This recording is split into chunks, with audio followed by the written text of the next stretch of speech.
প্রধানমন্ত্রী নরেন্দ্র মোদী যে metro rail প্রকল্পের রুটের উদ্বোধন করতে আসছেন, এটা তো সবই মমতা বন্দ্যোপাধ্যায় যখন রেলমন্ত্রী ছিলেন তার ভাবনা, তার পদক্ষেপ, তার অনুমোদন, তার আর্থিক বরাদ্দ।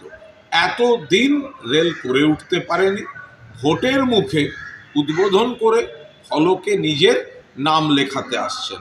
নিখাদ রাজনীতি।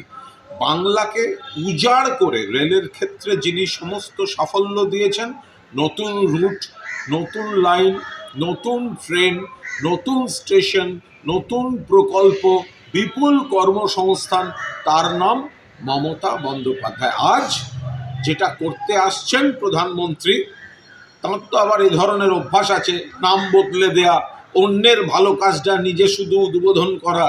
তো এই ধরনের মমতা বন্দ্যোপাধ্যায় রেলমন্ত্রী থাকাকালীন প্রচুর কাজ করে গিয়েছিলেন, যেগুলো এখন নরেন্দ্র মোদী ফিতে কাটতে এসেছেন। ফলে এর আসল ছবিটা কি বাংলার মানুষ জানেন। নরেন্দ্র মোদী বা বিজেপির নাটকের কোনো প্রভাব এতে পড়বে না, সবাই জানেন। ধন্যবাদ দেবেন এই কাজের জন্য মমতা বন্দ্যোপাধ্যায়।